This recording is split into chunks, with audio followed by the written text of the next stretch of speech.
My answer to this question is yes. We should be afraid of China's slowdown. But I'm not suggesting that China is going to collapse tomorrow, okay? I'm not suggesting that. But it is a fact that the world is increasingly dependent on a transiting economy that is unprecedented in terms of scale, capacity, and intensity. And there is no historical reference to this at all.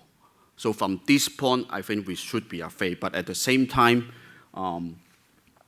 we have to ask the right question, okay? Now, I agree with all the conclusions of all the speakers talk about this morning, whether it is on China, whether on the outlook of the global economy. I'm in 100% agreement with all those conclusions. So my perspective is a little bit different, okay? I want to go through the following. And actually, I just have 2 slides today, 2 or 3 slides, because anyway, people don't trust the Chinese statistic anyway. So I rather focus on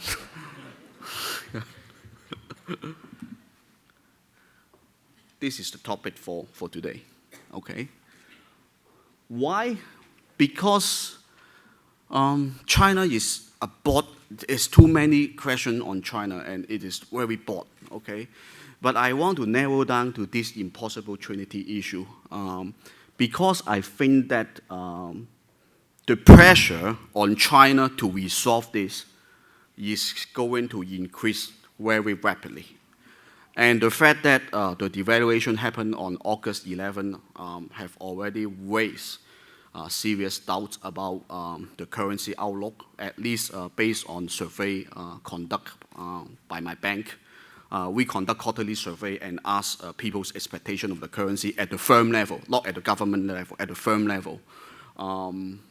It's like 70–80% of the respondents expect the currency will depreciate anything between 2% and 5% next year. Well, I think it is fair, but it is true that the Chinese government, I think it is very obvious that they are intervening in the CNH market quite heavily in order to keep the currency stable. And I do believe that they have the ability to do that. And they have the resources, they have the determination, they have the ability to do that. So, but that does not mean that, the currency outlook for next year will be completely stable because of what we've seen in the past few days. It is now very stable, okay? Because at the end of the day, the outlook of the Chinese economy matter very, very much. Now, I cover China macroeconomics for 20 years. And this is for the first time I have discovered the following. Fiscal policy in China does not work at this juncture. Now, there are no reasons, and it is very hard to argue this point unless you travel China extensively and talk to a lot of people. In the past, fiscal policy in China always worked effectively and very fast. In 1998, Asian financial crisis, and in 2009, the financial crisis in Asia, in the US, fiscal policy in China always worked. Okay, but this time we have a little bit of problem because there is a discoordination between central government and the local government because of the persistent anti-corruption drive. If you look at the management structure, okay, the middle management, either they already get caught or they are afraid of doing anything. And the people at the bottom is putting brake on every order coming from the central government. So we have a very determined central government who want to do reform, but we don't have enough people in the middle management to put the pot to charge ahead, and we have people at the bottom don't want to do anything. So this is the situation now. Because Premier Li, he personally approved many projects at the beginning of the year. As of now, 70% of those projects approved by him personally has not even started working, okay? So there is some political issue in the front of fiscal policy. I think this has to be addressed. You see, sometimes it's very difficult for me because this I cannot write in the official research report. But I know, okay, because this in the government, it's now only the party secretary can make decision. Every people under him do not want to make decision, and this compromise the speed of approval. It compromise the execution process. So that's why fiscal policy this time is not as effective as before. And second, monetary policy also not very effective. You see China cut interest rate already 6 times since last year, and the fact that the reserve requirement ratio also coming down by 300 basis points, something around that. And it failed to arrest the deceleration of the real economy. Why? Well, it is because of interest rate liberalization. Banks now can charge freely, you see, on lending rate and on deposit rate. So they have to manage the risk. You have an economy that is persistently decelerating. Credit risk facing the bank is increasing. Why would I extend credit with low interest rate? No, the truth of the matter is credit risk in China is rising. Interest rate costs are not coming down, even though the official rates are coming down. So that's why you see growth in China will continue to slow down, even though there are policy support. But we have to ask the question more critically. Are those policy support as effective as before? And my answer is not really the case this time, okay? And then that leads us to another problem. You have China, you have an economy that is slowing down, but you have a situation where the capital account in China is much more open than 10 years ago. And you have US interest rate increase around the corner. You have QE in Japan, probably, and also another QE from European Union as well. And China's real effective exchange rate has risen 30% since 5 years ago. Of course, export must be back. This is a direct policy outcome. We have a fragile economy, we have a subdued global economy, and at the same time, the world's currency are weakening, but we are strengthening. Of course, export are back. But we continue to keep the currency stable for reason that I can only understand because of the accession to the SDR. But accession to the SDR is just a symbol. After that, will China change their mind? I don't know yet, okay? But I only know that even God cannot change this system.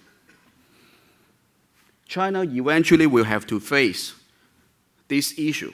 As I said, US interest rates around the corner. The world is getting ready for QE from Japan and Europe.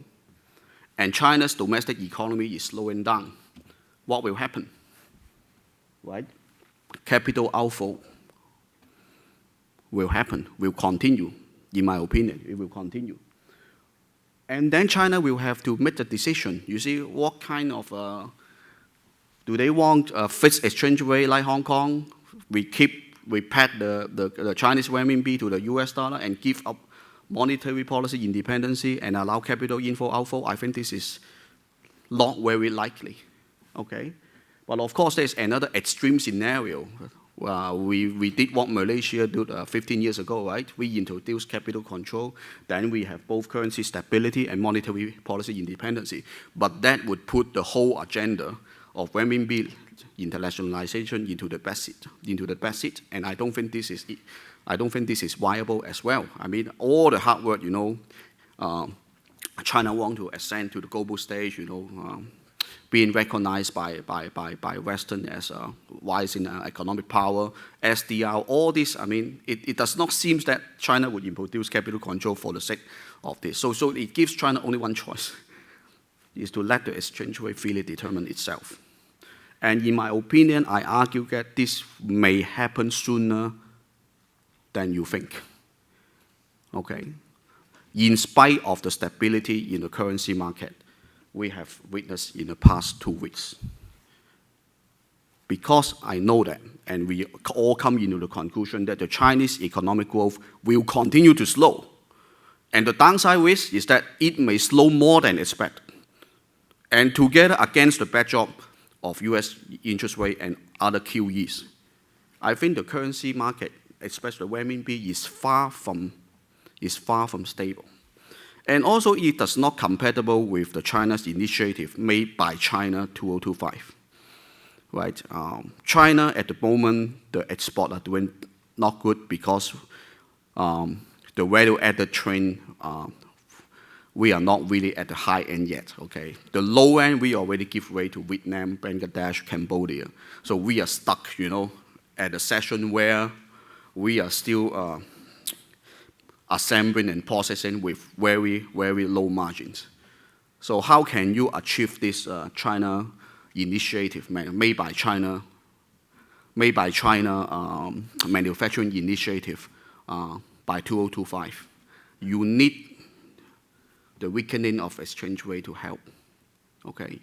So I do not buy the fact that weakening of the exchange rate is not going to help export too much. I do not subscribe to this notion because the whole world is doing this. And I think China should not be able to afraid to weaken their currency. But it's just that the communication has to be done better. Okay, so I think this is the the situation that I think that I suggest to build into your business scenario, because how are they going to resolve this will have huge impact on behavior of all asset classes and even on your business. And will they execute this, nicely, orderly, or do they manage it badly? You see, like what happened this year, like the stock market and exchange rate, the decision you can see is back and forth, back and forth. Do you want to devalue or don't? Right? You devalue and then you intervene, right? Just like the stock market. One day you want it to fall, the other day you want it to go back up. It's inconsistency, okay? So I need to see more inconsistency in order to convince me that the management up there is having a tight hand, know what is going on in China going forward. Because the growth driver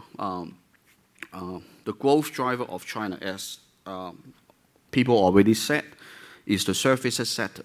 Okay, I understand the services sector is growing faster than the manufacturing sector, and the share of the services sector is increasing much faster, of course, than the manufacturing sector. But I think, again, I want to ask more critical question on this point. What makes you believe the service sector will continue to grow in a sustainable manner? What are the determinants of services sector growth? I think this is under research again. Now, one of the major drivers is urbanization. The other growth driver for the services is deregulation of key industries. Urbanization, the pace of urbanization in the past 2 years is not encouraging because of the complexity of the house registration system. I think deregulation will be more of a prime driver for the services sector going forward. But as I said, different industries have different deregulation criteria, and it will have very different impact on services sector. And in terms of services sector, which services sector are we talking about? Haircut, business services, I think this needs better definition in order for us to understand. And also there is very interesting relationship between manufacturing and services. We cannot see this as two separate entities because they affect each other. Again, this is also under research. So, in conclusion, because I only have a few slides, so my speech is shorter, so this is normal. Okay. The conclusion is that China will continue to slow for the reason I have already discussed. Do not count on the positive impact from fiscal policy and monetary policy too much because of structural change in the economy. Okay, the effectiveness is weaker than before. So that the downside risk for China to grow slower, in my opinion, is very high. And when this happens together with US interest rate high and other QEs, I believe capital outflow in China will continue next year. And when this happens, China will have to make the decision how to resolve this impossible trinity. Okay, now the maximum likelihood is that China eventually will let the exchange rate determined by the market, and they intervene from time to time. But at some point, China has to make the decision because foreign reserves are coming down. Foreign reserves are already coming down.